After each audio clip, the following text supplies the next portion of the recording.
Oi, eu sou a Isabela. E eu sou a Monique. E este é mais um Horrorizadas.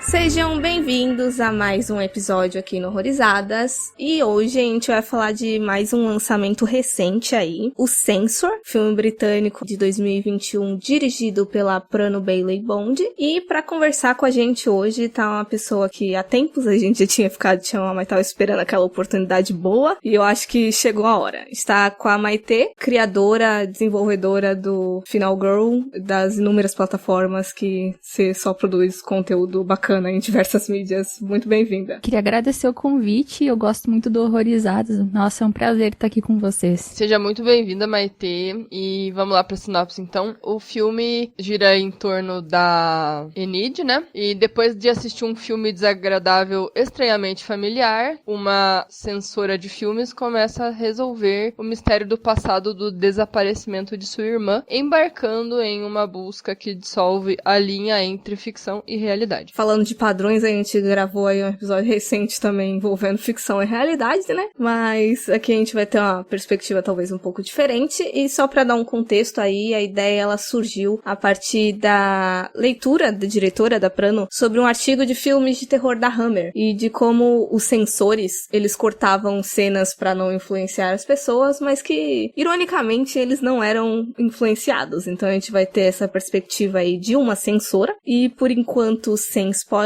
queria saber das primeiras impressões de vocês, começando pela Maitê. Então eu fiz aquele post no Instagram, muito animada, porque eu achei assim o filme genial. Eu achei que ele consegue, a partir da história do terror, fazer essa construção assim de metalinguagem, né? Falar da história do terror da Inglaterra, usando os censores, né? Que foram personagens que sempre perseguiram o gênero. E ela consegue então fazer esse paralelo, assim, criando essa atmosfera única. Eu fiquei muito animada, assim, pra mim é um dos melhores filmes dos últimos tempos, assim, porque é muito criativo. Eu acho que ela conseguiu fazer um filme espetacular, assim, usando a história mesmo do gênero. Eu gostei também. Eu não tava esperando por ele em nenhum momento, assim, eu não sabia da existência dele, que ia ser lançado, nem nada. Foi uma coisa bem aleatória mesmo, que caiu, assim. E quando eu vi o pôster, eu fiquei pensando, nossa, o que será que é, né? Porque eu achei muito nostálgico o pôster, então isso já me atraiu, porque aquele visual oitentista, aquela TV, né, de tubo e tal, eu fiquei, caralho, eu vou ter que ver isso só por causa do pôster, porque eu não tenho a menor ideia do que eu vou encontrar, né? E eu achei extremamente criativo, que nem a Maite falou. Eu fiquei pensando, né, como que não falaram tanto desse tema ainda, né? O negócio da censura nos filmes. Eu nunca tinha visto, na verdade, abordado dessa forma. Caiu como uma luva, assim, pra ela. Deu super certo, eu acho. E eu gosto muito da estética oitentista desse filme, então me ganhou também. Todas as temáticas ali e tal. Gostei bastante. Eu também gostei. Eu tenho uma pirazinha que todo filme que eu vejo que ele vai envolver história do cinema também, dentro da narrativa de ficção, que não seja um documentário, obviamente, ele ganha um pontinho porque, não sei, eu acho isso quase genial, porque eu fico muito entretida e eu sinto que eu sou educada também, porque às vezes pegam uns temas que eu não tenho muito conhecimento e ajuda pra dar um contexto ali que me faltava. E às vezes até ajuda a entender melhor outros filmes que às vezes se desenvolvem no mesmo contexto, mas que não falam tanto sobre a parte do cinema em si. Então eu gostei, eu acho que ele faz uma conexão muito boa ali entre arte e realidade. Isso além dessa linha de ficção aí mesclada, ultrapassada, que tá falando na sinopse. Eu tava sabendo assim por alto, eu não sabia muito bem qual ia ser o roteiro dele. Eu tava sabendo que ele tava pra sair e eu sabia que era de uma diretora, então isso acendeu um alertazinho ali. Aí eu fiquei acompanhando e eu gostei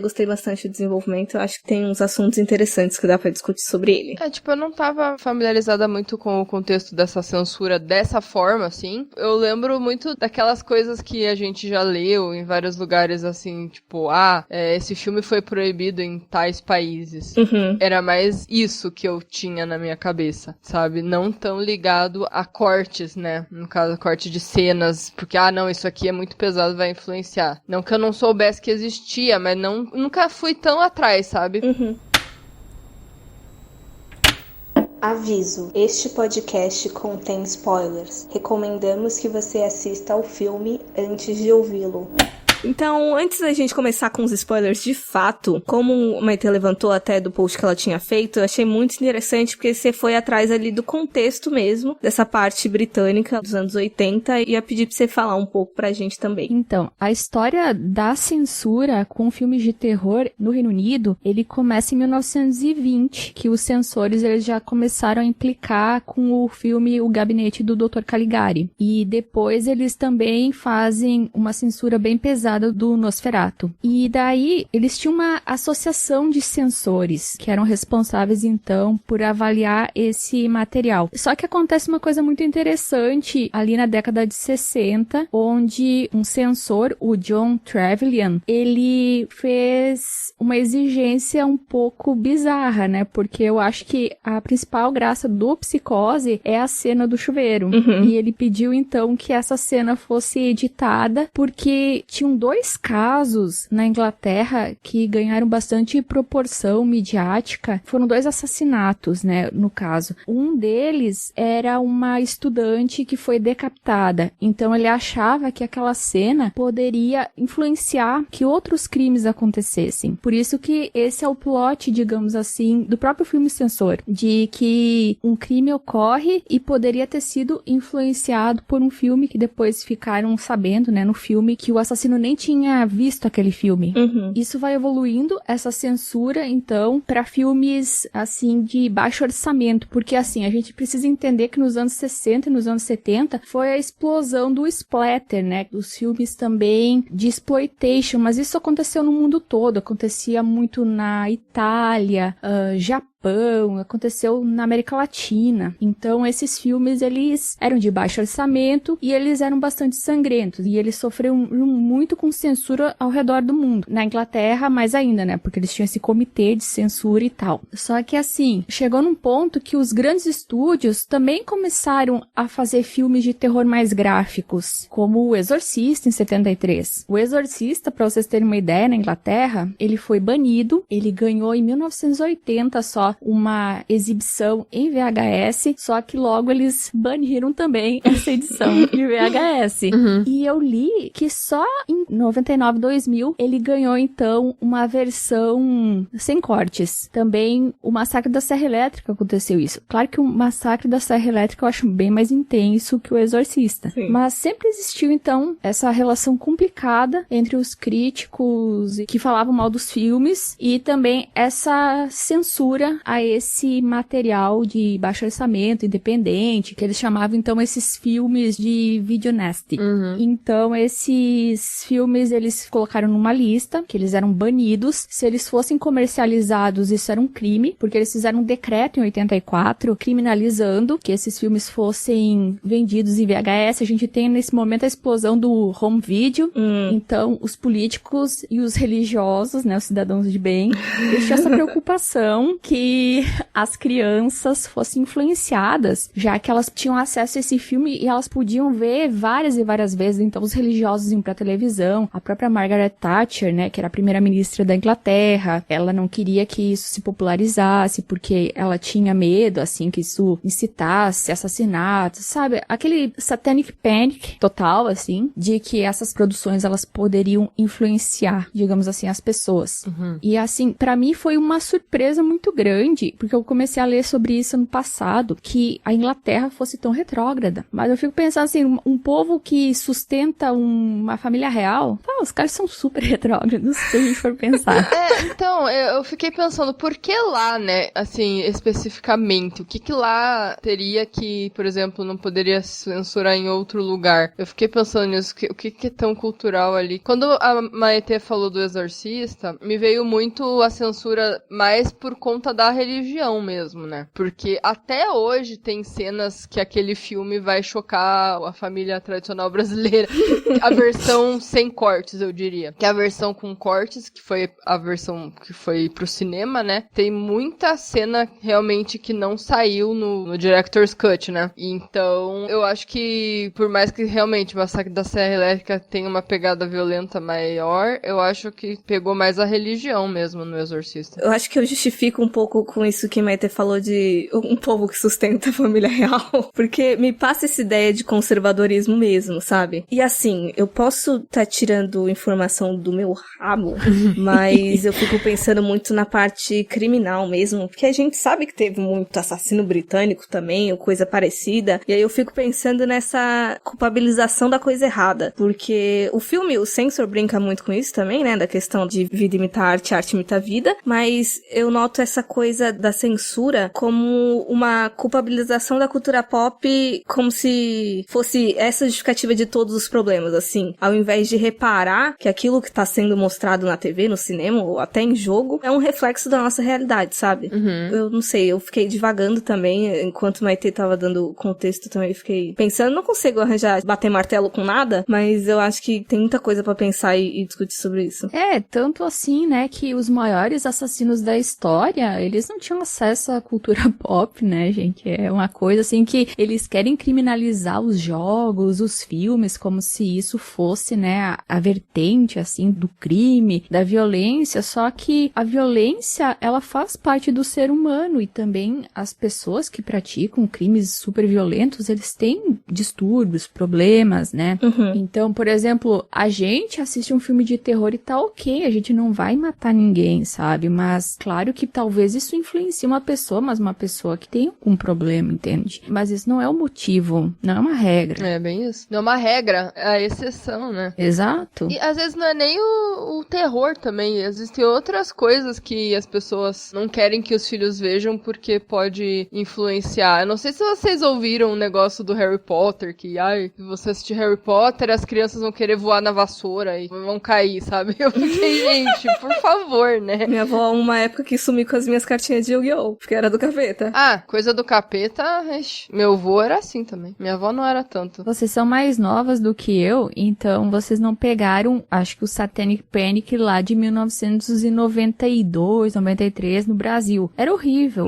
Por exemplo, assim, código de barras era do demônio. Meu Deus. Tinha apostilas que eles passavam sobre Nova Era, sobre o Anticristo e não sei o que. Tudo que o Felipe Folgoss estava falando naquela entrevista recente que ele deu, que o pessoal publicou e mostrou no Twitter. Eu até fiquei assim, nossa, eu tô ouvindo isso desde 93, né? Que são coisas assim meio absurdas, assim. Mas era uma coisa que repercutia tanto. Tinha livro, assim, onde eles diziam, que filmes, bandas de rock, metal, que o próprio jogo de RPG eram do capiroto, né? Tinha muito isso, era muito forte. Se você entrar em canal no YouTube de evangélico, vai ter ainda. Eles falando de algum filme que saiu, que tem ali alguma coisa, ou uma música. Tem um bombom que se chama Feitiçaria, o bombom da Laca. Eu vi que rolou vídeo falando desse bombom. Evangélico falando que era coisa do demônio. Eles mudaram o nome. É verdade, né? Eles mudaram, é verdade. O nível do negócio. É um absurdo. E é uns bagulho que pra gente não faz sentido nenhum. É. Tipo isso do bombom. Caralho, eu vou comer, eu vou fazer o quê? Eu vou começar a dançar pelada no meio da rua com o Black Phillip? Não vou, bicho. É porque eu vou consumir um alimento que tem um nome que não é de Deus. Coca-Cola de trás pra frente, alô diabo. Como é que é da Coca-Cola? Isso eu nunca ouvi, cara. Eu lembro do rótulo lá, que se você juntasse o rótulo, aparecia o capeta, um negócio assim. É, dá pra ver, sabe a garrafa, a PET, que tem um negócio de plástico? Sim. Se você tirar, aí olhar ao contrário, de trás pra frente, tá escrito alô diabo. Entre muitas aspas, tá escrito. Ah, é verdade. Tem isso, é verdade. Mas eu lembro de um negócio que era você juntar dois rótulos, colocar um grudar no outro, aparecia a imagem do diabo de braços abertos, um negócio assim, aquelas coisas, início da internet. Eu acho que o C é o chifre ou alguma coisa parecida. É, negócio de chifre,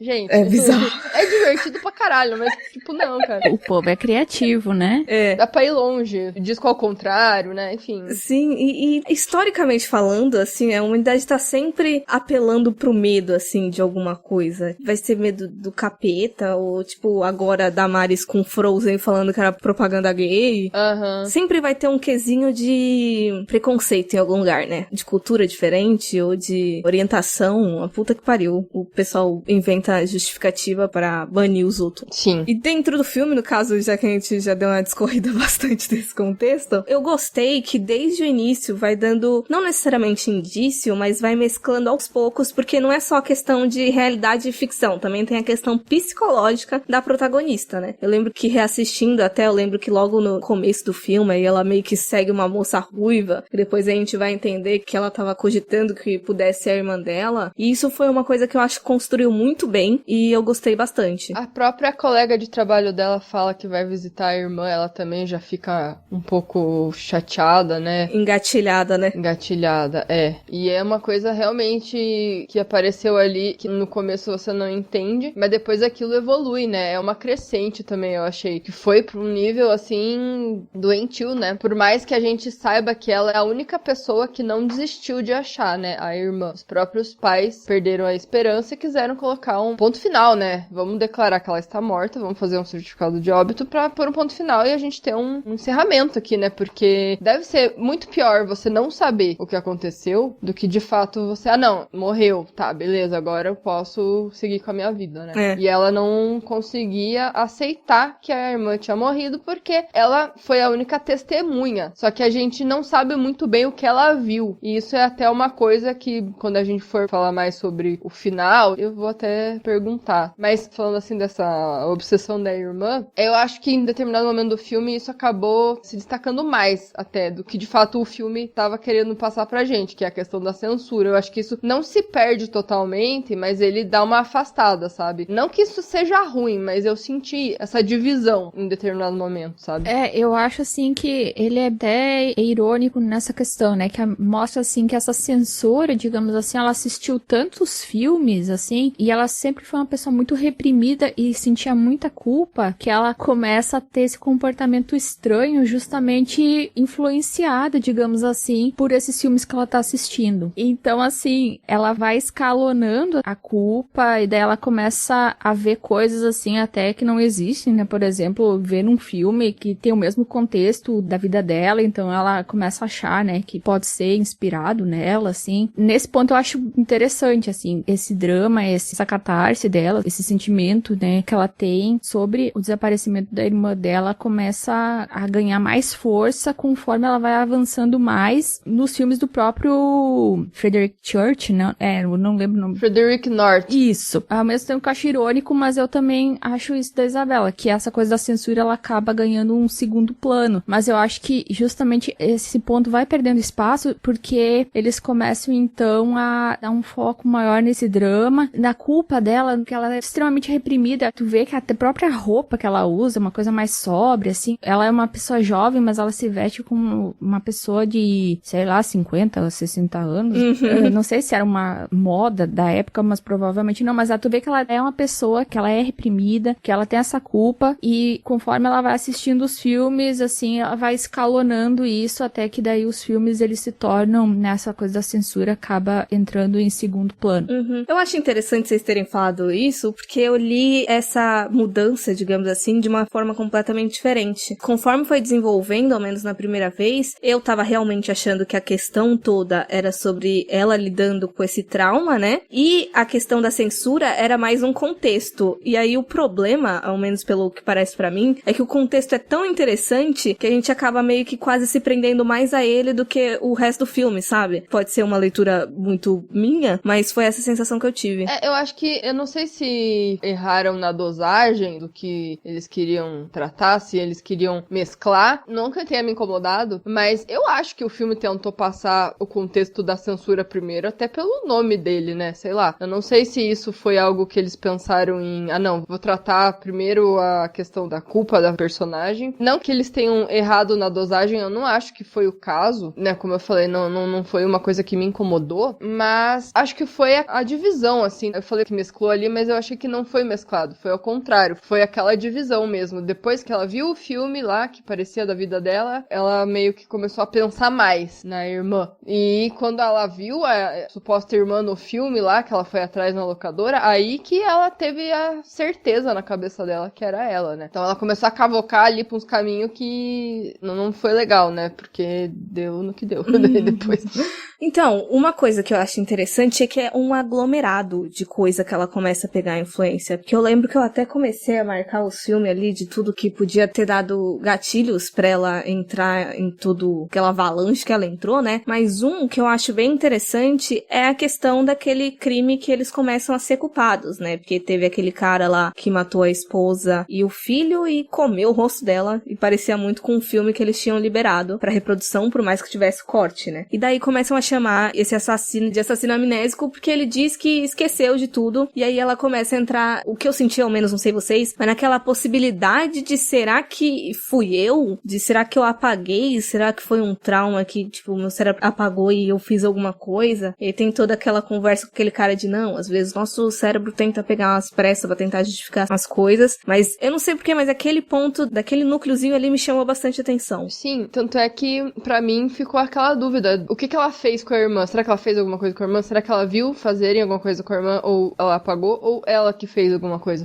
Pra mim isso ficou muito na dúvida. Só que assim, se ela realmente fez alguma coisa, eles iam saber, porque ia ter sangue nela, enfim, né? Isso talvez tenha ficado um pouco mal trabalhado, se foi o caso, né? Mas quando, por exemplo, ela vê o vídeo do filme lá, Don't Go Into the Church, lá, tipo aquele nome muito aleatório de filme, ela vê que tem uma menina com um machado e ela dá uma machadada na irmã, né? Aí eu fiquei, nossa, será que foi isso que ela fez com a irmã, né? Sei lá, ficou aquela pontinha. Muita gente tem dúvida quanto a isso, assim, mas eu acho que esse filme, ele foi só, como você disse, um gatilho para um sentimento que ela já tinha. Como ela não consegue lembrar, eu acho que isso aumenta a culpa que ela sente em relação à irmã. Realmente ela quer meio que reconstruir, tentar lembrar disso de alguma forma, e ela começa então, a partir disso, a ver esses filmes como se fosse uma parte da realidade, que isso realmente aconteceu com ela no caso do desaparecimento da irmã. Então acho que isso foi um gatilho muito forte. Meio que enxergou um padrão, sei lá, nas coisas ali. Não padrão, mas tipo,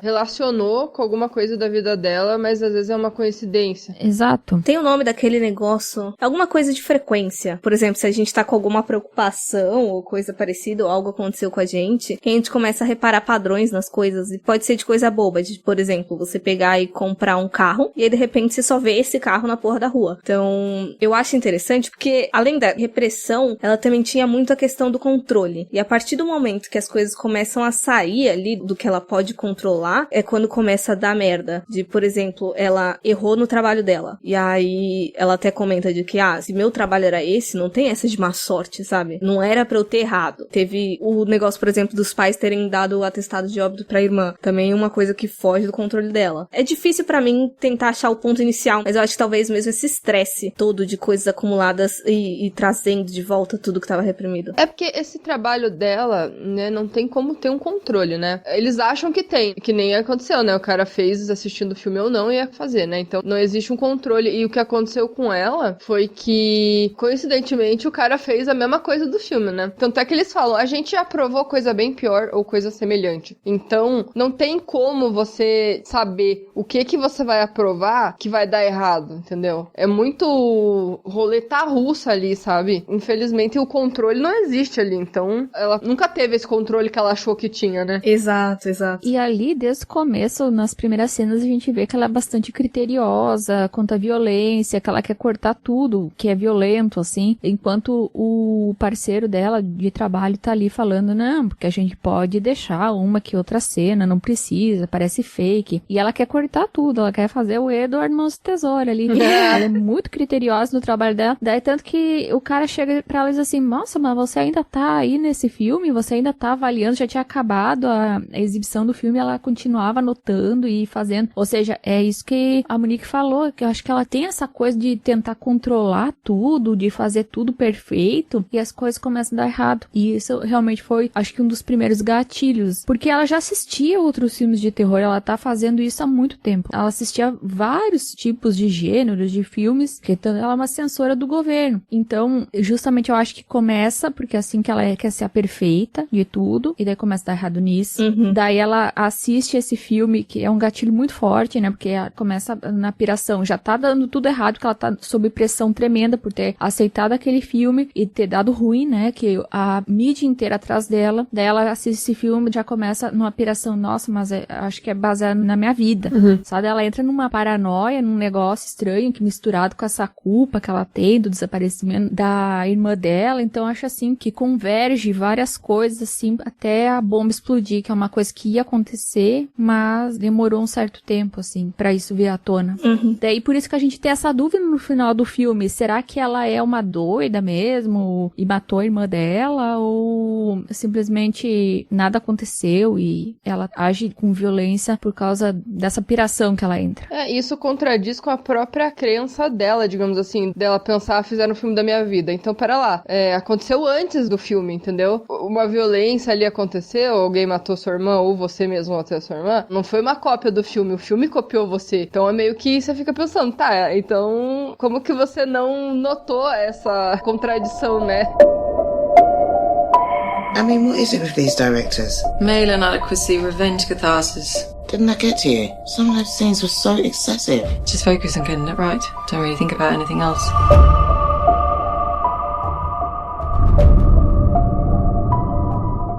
Até lembrei de uma coisa agora com o que a Maite falou, não que me incomodou de fato, mas eu me pergunto por quê que eles colocam ali que a mídia meio que descobriu de que ela que tinha passado o filme, né? E eu lembro que em determinado momento eu fiquei, será que é algum tipo de conspiração? Sei lá, querem fazer essa mulher surtar a todo custo? Porque eu fiquei meio confusa com essa informação. Não sei o sentimento de vocês com isso.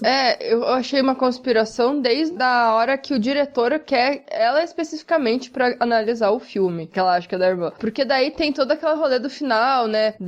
Ele tava te esperando, você tá atrasada, como se já tivesse tudo planejado pra aquilo, sabe? Eu não sei se eu tava entrando também na aspira dela ou se o filme foi propositalmente assim, eu não sei. Eu não sei também, ficou meio confuso isso. E rola muito essa questão, como a gente não sabe se tudo isso é real, ou se a gente tava na cabeça dela, sentindo as coisas que ela tava vivenciando ali no papel. Tanto que, por causa dessa questão da metalinguagem, que eles usam bastante, tu não sabe o que é verdade, o que é ficção ali, o que não é real, né? O que é realidade, o que é a piração dela, é uma coisa muito estranha. Eu senti que no começo do filme a gente tá bem situado na realidade, mas com o tempo, esse sentimento, essa sensação, ela vai se modificando a um ponto que tu não sabe mais o que é ficção e o que é a realidade da personagem. Eu não sei se vocês tiveram essa sensação também. Eu senti isso também, tanto é que eu marquei na pauta a questão do formato, porque tem uma hora, alguns momentos do filme, que tem aquela mudança do formato, que ao invés dele estar super horizontalizado, ele fica mais quadradinho, até como se a gente estivesse vendo pelo visorzinho da filmagem, ou da tela de uma TV, enfim. E daí, eu lembro que na primeira vez eu fiquei achando que, tipo,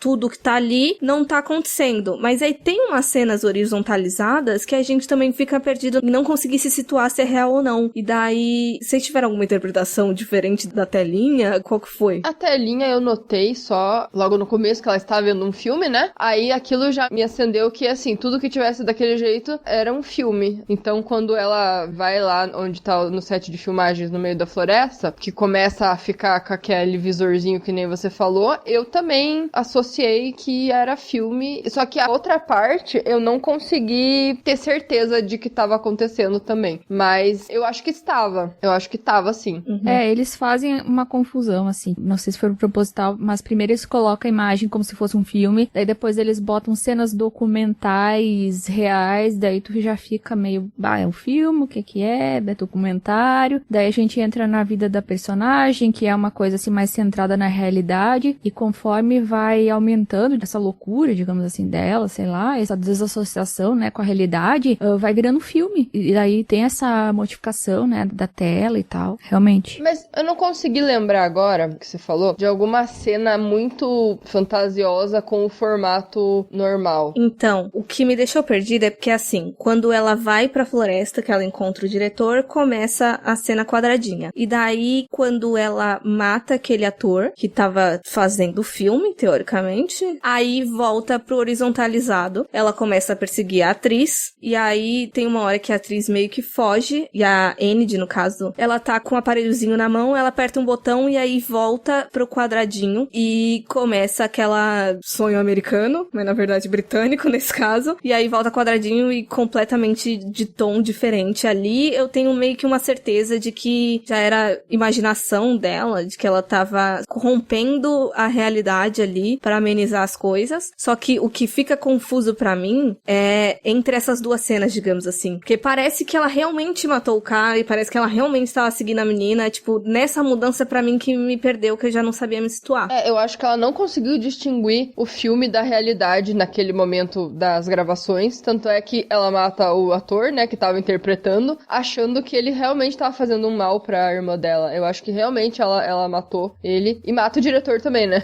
Porque ele olha com uma cara, mas o que você fez aqui? Parece que ele tava querendo que ela ficasse daquele jeito, mas quando ela faz, de fato, alguma coisa pesada, né? Porque ele fala toda hora, você tem uma coisa podre dentro de você, eu quero ver isso, não sei o quê. Quando ela faz de verdade, ele fica, ué, não era pra você ter feito. Eu não entendi muito bem o propósito desse cara, na verdade. O que ele queria dela, de fato? Porque se ele tava atrás dela, por algum motivo, esperando ela pro filme, o que ele queria, sabe? Pra mim não fez muito sentido. Qual é o propósito dela pra ele, sabe? Isso me confundiu mais. Eu acho, assim, que nesse momento vai dando uma transição. Realidade e ficção. Realidade e ficção. O que ela tá vivendo ali como se fosse um filme é o delírio dela. Daí a diretora apresenta certos trechos de realidade da menina. Não, ele era meu amigo, porque você matou ele? Daí depois volta pra ela, perseguindo ela como se fosse um filme.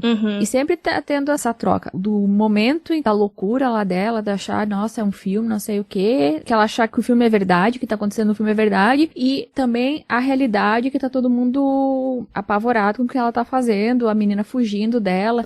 Tanto que isso eu acho que fica mais evidente no final, assim, que dá aqueles cortezinhos, sabe? Que mostra mais isso, assim. Eu acho que a diretora, ela quer confundir a gente e deixar a gente numa situação que a gente se sente meio como a personagem. Sabe o que eu pensei agora? Quando eu falei, né, do diretor, o propósito dele, o que era? Porque, assim, tem uma hora que o produtor, né, o cara que morre lá, na casa dele, ele joga a bola pra ela falando assim, você podia atuar, né, e tal. Parece que foi uma coisa assim, sabe, pra arrastar ela pro set de filmagem, mas daí seria muito, nossa, pra que tanto esforço, sabe? Mirabolante, né? Muito mirabolante, porque ele tava querendo ela em algum filme e tal, mas eu achei também, seria muito forçado, né? Não sei. Parece um tom conspiratório demais. É que ela já tá na piração, porque lembra que ela assiste aquele outro filme do Frederick North e ela se enxerga no filme?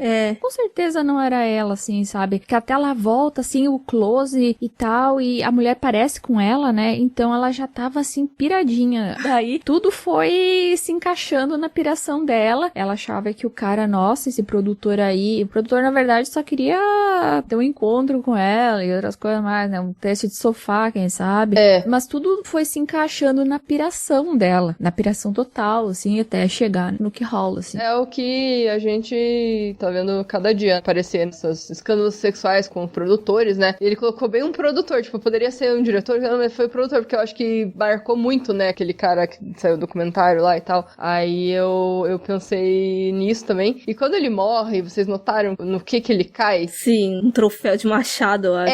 Uma mulher segurando um machado. Era uma mulher, especificamente. Aí eu pensei, gente, será que é um sinal de alguma coisa? Que poderia ser qualquer coisa. Poderia ser qualquer outro tipo de objeto pontiagudo, sabe? E não foi. Aí eu fiquei, mano, tem alguma coisa aí. É karma. Será que é a premonição do futuro ali? Ou foi alguma coisa que é do passado, que ela realmente fez? Sei lá. Fiquei pensando nesse machadinho aí. Pode ser também uma ironia da própria diretora, né? Dela querer colocar isso.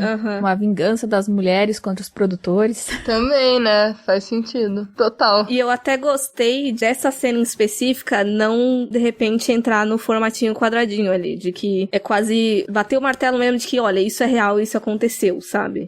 Porque eu lembro que na primeira vez, quando eu terminei, eu falei, será que todas as mortes eram com bagulho quadradinho? De que não aconteceu, mas aí depois eu lembrei dessa, realmente, eu acho que não. Aconteceu mesmo, que bom. Eu acho que nenhuma morte é com quadradinho, inclusive. A morte do ator é quadradinho. Assim que ela termina de matar o ator, aí expande. Aí ela mata o diretor. Eu achei que era o contrário. Eu achei que não era quadradinho, eu achei que era normal. Então, é isso que me confunde. Tipo, tem morte em quadradinho e tem morte com a tela normal. Aí eu fico meio perdida porque eu não consigo identificar padrões. Eu entro em desespero.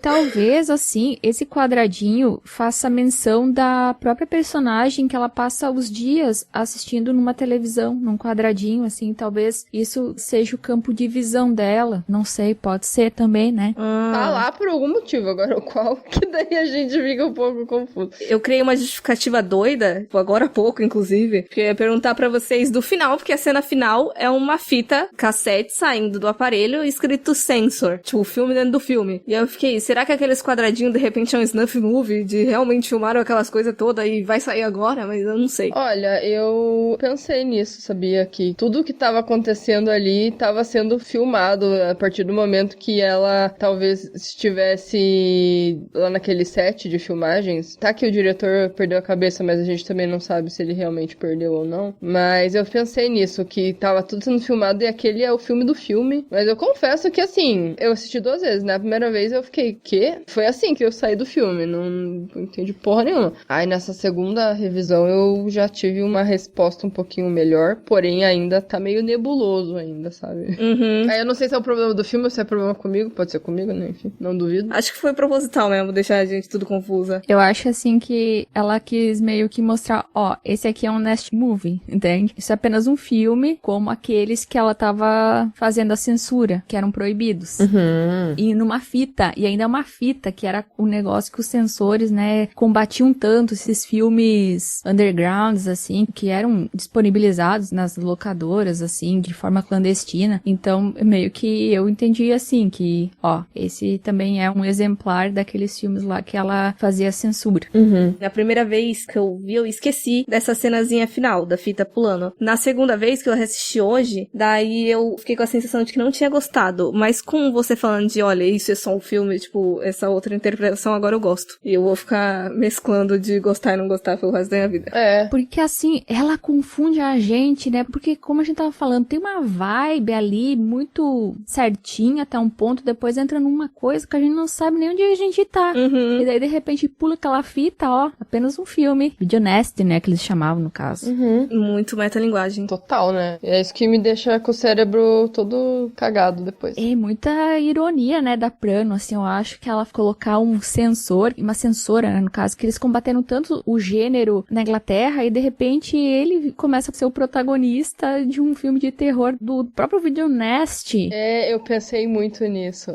Então, acho que é por aí, assim, sabe? Que é apenas um filme, ó, um censor atuando num filme que ele combatia, assim. Eu acho que eu gostei disso, achei uma ironia bem interessante, assim. Nossa, total. Gostei mais agora. E parece que funciona como duas críticas. Se por um lado quer falar de, tipo, esses filmes não influenciam na vida real, ao mesmo tempo tá falando, olha, a pessoa que acha que não pode ser influenciada sendo influenciada.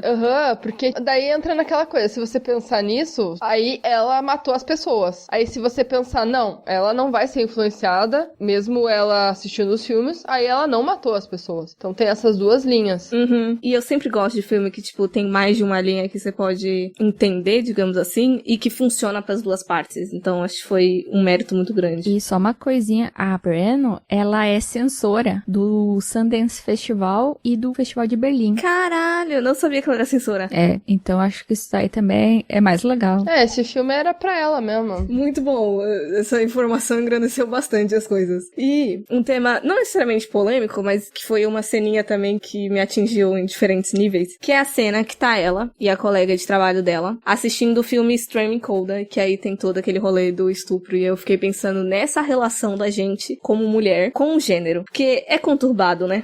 Se por um lado, tipo, a gente, ao menos as três que estamos aqui, tipo, a gente gosta muito e consome terror, tem toda essa questão da violação do feminino que a gente vê com tanta frequência, e eu fico, gente, que isso? Algum tipo de sadismo nosso, de ficar vendo as coisas? Tem uma diferença, né, entre as reações das duas, né? Uma tá quase fechando o olho e com um ar de repulsa, e a outra, que no caso é a Enid, ela tá vendo apática, assim, parece que ela não esboça emoção, né? Ela esboçou muito mais emoção nas cenas que pareciam com a vida dela, por exemplo, né? Do que essa cena de estupro. Isso que eu notei, né, também. E uma coisa que foi interessante no diálogo delas foi que a Yennefer pergunta, nossa, mas isso não te afeta? Aí ela fala exatamente o que eu falei antes, no outro coisa que a gente falou. A gente tá tão acostumado a ver cena de violência em terror, tipo morte, que a gente não para pra pensar, né? Nossa, essa pessoa morreu, né? É só morreu ali e acabou. E eu acho que ela faz exatamente isso com cena de estupro também. Ela não para pra pensar em todo o contexto, porque ela é o trabalho dela, então ela tem que focar naquilo, sabe? E não entrar muito a fundo, senão não consegue. É que nem eu quando eu faço, porque eu trabalho com jornalismo. Todo dia eu escuto que gente morreu de Covid-19. Se eu começar a parar pra pensar muito bem, eu fico louca, entendeu?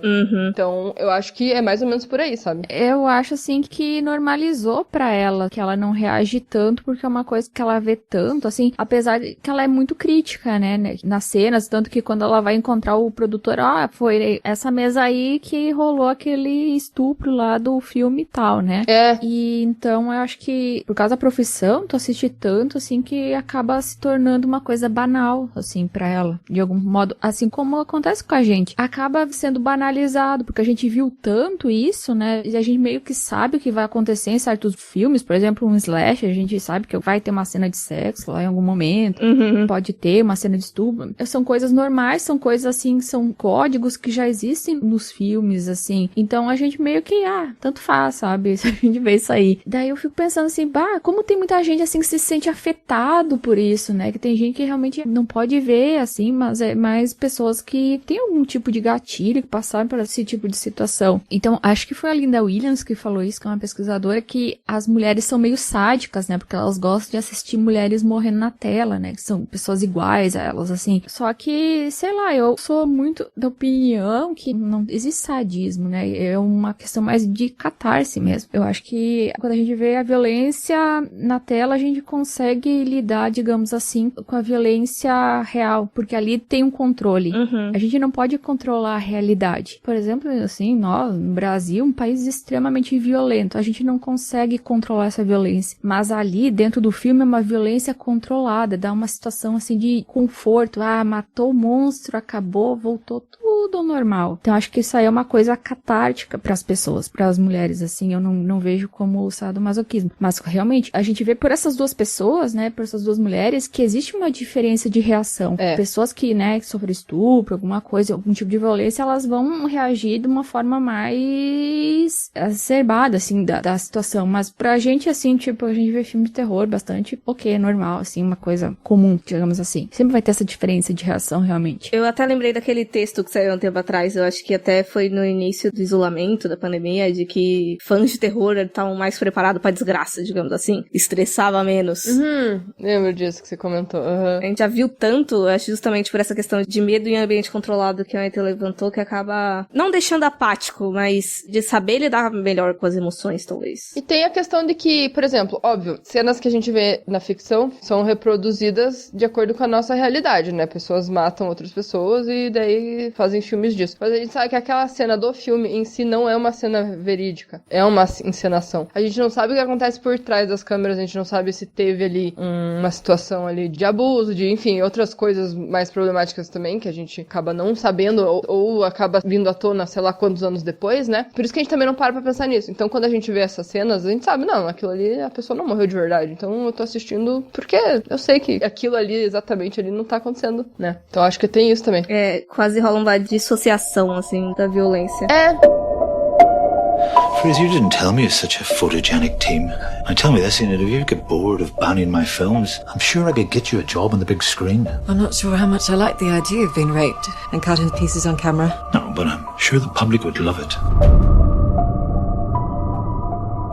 Indo para as conclusões finais, então, queria saber de vocês se tem alguma outra pontuação, algum possível veredito sobre Censor, e perguntar também se vocês têm alguma recomendação de algo que seja similar, o pessoal vai gostar depois de assistir esse filme aí da Prano. Então, eu queria indicar um filme que, assim, não tem muito a ver com esse filme, né, o Censor diretamente, mas é um slasher mais atual, que é o Lucky, Uma Mulher de Sorte. É um filme, assim, que ele tem uma atmosfera bem metafórica, assim, até tem certa similaridade, se eu for pensar assim, porque você não sabe o que é ficção e é realidade, é um negócio assim que parece que tá acontecendo na cabeça da personagem, e é uma desconstrução muito legal do slasher, assim. Eu acho que agora vários diretores e diretoras, eles estão apresentando coisas bem interessantes nesse sentido, né, porque como é um subgênero tão batido, é legal que eles estão trazendo coisas novas, assim, pro subgênero, porque se habituou muito pensar que o slasher slasher é uma coisa X, né? Que ele não pode ser desconstruído, assim. Mas ele pode, né? Então o Lucky, ele é uma desconstrução muito legal. Recomendo também, porque eu gosto bastante desse filme. Esse eu não conheço. Mas eu gostei mais do filme na gravação, porque deu pra pegar outras interpretações, né? Que eu não tinha captado. Então eu gostei. Não tem muito a acrescentar na conclusão final, porque foi mais isso mesmo, de que é sempre bom, né? Conversar sobre o filme e acaba sempre pegando outras ideias, né? De outras pessoas, então acaba sempre enriquecendo. Quando não é negativo, né?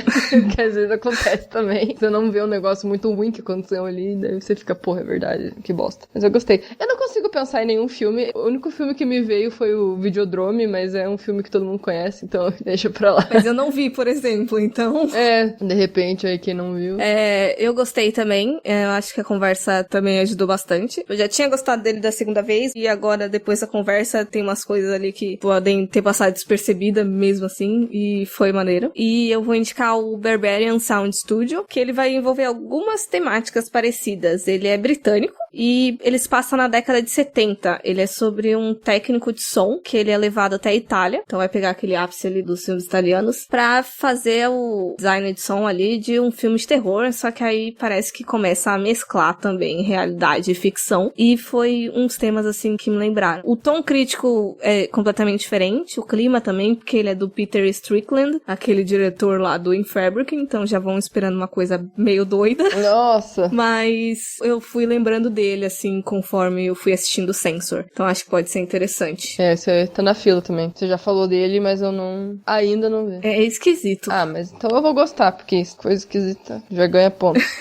E dadas as conclusões aí, deixar um espaço também pra vocês que ouviram a Maitê conhecer o trabalho dela. Pode falar todos os links e se quiser explicar também pro pessoal o que você fala no Final Girl. Pois é, eu tô meio de férias agora. Nossa, eu tô muito tempo criando conteúdo de terror, eu tô dando um tempo, assim, sabe? Pra dar uma revigorada, assim, na mente, assim, pra ter novas ideias. Porque acho que quando a gente vai fazendo uma coisa por muito tempo, a gente acaba se tornando repetitivo, não tem muitas ideias, né? Então é bom dar um tempo pra pensar melhor nas coisas. Uhum. Mas eu tenho, então, o Final Grow, que é esse blog. Eu tenho também um podcast que eu falo de assuntos variados, true crime, outras coisas assim, que é A Última Garota do Filme. E também tem a minha conta no Instagram, né? Que é o Final Grow BR. E fica o convite, né? Pra vocês conhecerem o que eu já fiz. Prometo que em breve eu volto, então, com coisas novas. Queria agradecer muito mesmo o convite de vocês. Eu gosto muito do trabalho de vocês, do podcast, do blog. Acompanho bastante, então fiquei muito feliz pelo convite. Muito obrigada mesmo, Gurias. Imagina, a gente que agradece a participação. E até você voltar, tem bastante conteúdo aí da Maitê pra vocês conferirem. Muita coisa boa aí, dica e muitos pontos interessantes. Então não esqueçam de seguir. Isso aí, galera. Obrigada mesmo, Maitê, pela participação. Vamos com certeza te chamar de volta se você quiser, porque gostei bastante das suas pontuações, assim, achei bem interessante mesmo. Então, gente, sigam a gente também nas redes sociais. A gente tá no Instagram e no Facebook como Horrorizadas Podcast e no Twitter como Horrorizadas PC. E também você encontra o nosso site, que é o horrorizadas.com, que lá você vai achar vários textos e também os nossos episódios estão todos lá. Então, confere lá também, que tá bem bacana. Exatamente. Esperamos que vocês tenham gostado aí desse episódio e do filme, porque, por favor, assistam Censor, que é bem maneiro. E conta pra gente aí o que vocês acharam do final, as interpretações de vocês, porque eu acho que ele é bem aberto pra muita coisa. E é isso. Até o próximo episódio e tchau, tchau. Tchau! Tchau!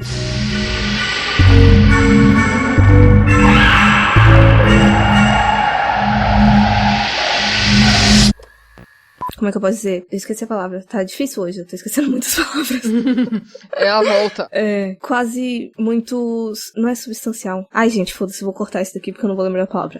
Ai, peraí que a minha gata... Hoje é dia dos bichinhos. Ela tá no meu colo, daí tem um papel, né? Ela adora papel, né? Eu tenho um pug e ele ronca, gente. Então, desculpa. Daqui a pouco ele vai aparecer os roncos dele. Desculpa aí por isso. A minha gata ronca que nem gente também. Só que você não consegue escutar no fone só se ela estiver perto de mim, né? Mas ela ronca.